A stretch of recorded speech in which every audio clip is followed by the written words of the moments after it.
Guys this is fully unfortunate कि जो कुछ हो रहा है टर्म 1 एग्जाम में, जब से मेजर सब्जेक्ट के एग्जाम शुरू हुए हैं क्लास 10 12 के, हम लोग लगातार देख पा रहे हैं जो इरेगुलरिटीज आ रहा है, जो मिस्टेक्स पकड़ में आ रही हैं, वो मतलब बोर्ड एग्जाम जैसे इंपॉर्टेंट एग्जाम में कभी भी उसे बर्दाश्त नहीं किया जा सकता। अभी तक सीबीएसई का ऑफिशियल स्टेटमेंट का हम लोग वेट कर रहे हैं। कल जो कुछ हुआ सीबीएसई क्लास 10 साइंस पेपर में, और उससे पहले हुआ सोशियोलॉजी क्लास 12 पेपर में, या उससे पहले हुआ क्लास 10 एसएसटी पेपर में, इन सब पे सीबीएसई का ऑफिशियल स्टेटमेंट बहुत मायने रखता है। So hey guys, once again welcome back to your own channel. Guys, term 1 exams major subject के एग्जाम अभी शुरू हो चुके हैं, जैसे कि आप सबको पता है। और अभी तक हमने 3 बड़े सब्जेक्ट्स को देखा है, क्लास 10 का सोशल साइंस, क्लास 12 का सोशियोलॉजी और क्लास 10 का साइंस पेपर। और तीनों ही पेपर मतलब कंट्रोवर्सी से दूर या अछूते हुए बिल्कुल भी नहीं रहे। अगर आप सोशल साइंस का पेपर देखो क्लास 10 का, तो उसमें भी इश्यूज बहुत ज्यादा निकल करके आया। उसमें भी क्वेश्चंस 3-4 क्वेश्चंस ऐसे थे जिसमें कि जो ऑप्शंस थे वो सेम टू सेम थे। अभी वो मामला थमा नहीं था, और क्लास 12 का इशू जो मैं आपसे डिस्कस करूंगा, लेकिन अभी जो हुआ है वो बर्दाश्त के बाहर है। मास चीटिंग का मामला निकल करके आ गया है। स्टूडेंट्स खुल्लम खुल्ला अपना स्कूल का नाम लिख करके तक बता दे रहे हैं कि सर यहां पर खुल्लम खुल्ला टीचर्स के द्वारा, स्कूल्स के द्वारा आंसर्स को डिस्क्लोज कर दिया गया। मास चीटिंग का मामला बुरी तरह से निकल करके आया है। और कल जो साइंस पेपर में हुआ वो सच में बहुत अनफॉर्चुनेट है, क्योंकि 2 तरह के क्वेश्चन पेपर्स नजर आए, 2 सेट पेपर्स नजर आए, और दोनों में जमीन आसमान का अंतर था। जहां मेजॉरिटी स्टूडेंट्स को मिला 31-4 क्वेश्चन पेपर, जो कि टफ था कंपैरेटिवली टू 31-1-4 क्वेश्चन पेपर।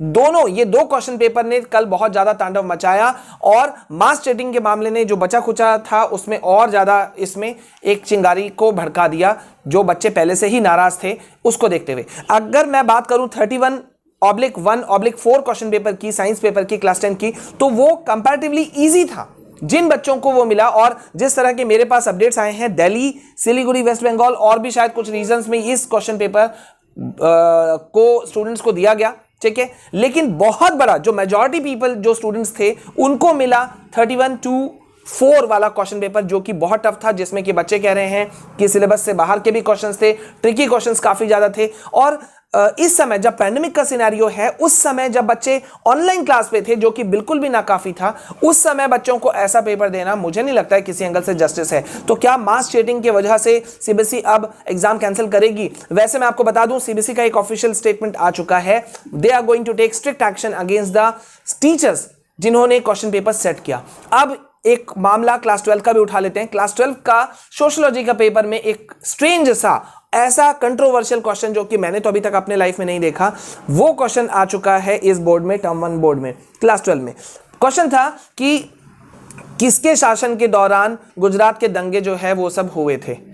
अब बताइए ये क्वेश्चन किस मतलब सीबीएसई क्या चेक करना चाहती थी, या क्वेश्चन जो टीचर्स जो सेट कर रहे हैं पेपर, वो स्टूडेंट का क्या मेंटालिटी या किस चीज को चेक करना चाहते थे? क्या ये सोशियोलॉजी का पेपर नहीं होकर के क्या ये जीके का पेपर था?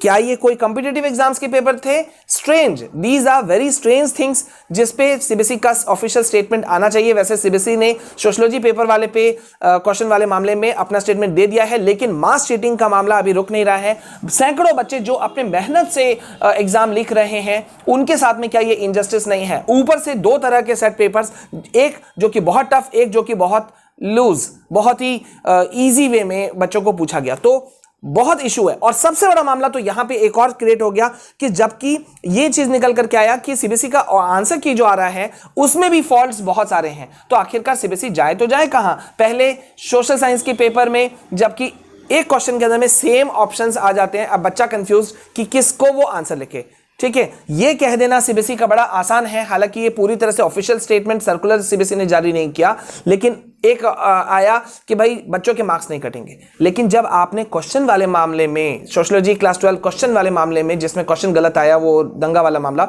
उसमें एक स्टेटमेंट जारी किया, मतलब सर्कुलर जारी किया, तो फिर इसमें क्यों नहीं होना चाहिए था कि भाई मास चीटिंग का मामला आया है तो सीबीएसई एक कमेटी बैठाएगी? ऐसा तो कुछ नहीं हुआ। लेकिन क्या ये इनजस्टिस नहीं है? कमेंट सेक्शन में आप लोग बताओ। और मैं तो देख रहा हूं कि स्टूडेंट्स खुल्लम खुल्ला स्कूल्स तक का नाम लिख दे रहे हैं कि कहां पे ऐसी चीजें हो रही हैं, जो कि बिल्कुल अनफॉर्चुनेट है। स्कूलों को ऐसा नहीं करना चाहिए। ये टर्म 1 जो एग्जाम है, ये कोई कॉमन एग्जाम नहीं है, ये एक बोर्ड एग्जाम है। क्लास 10 12th के बच्चों का फ्यूचर डिसाइड करने वाला है। So I don't think so these things are good enough.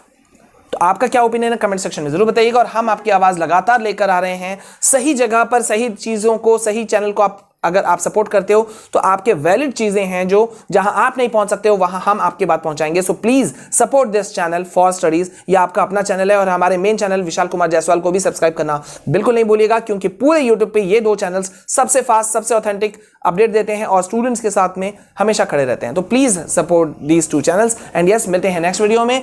Until then, this is your Vishal sir. जय हिंद, जय भारत।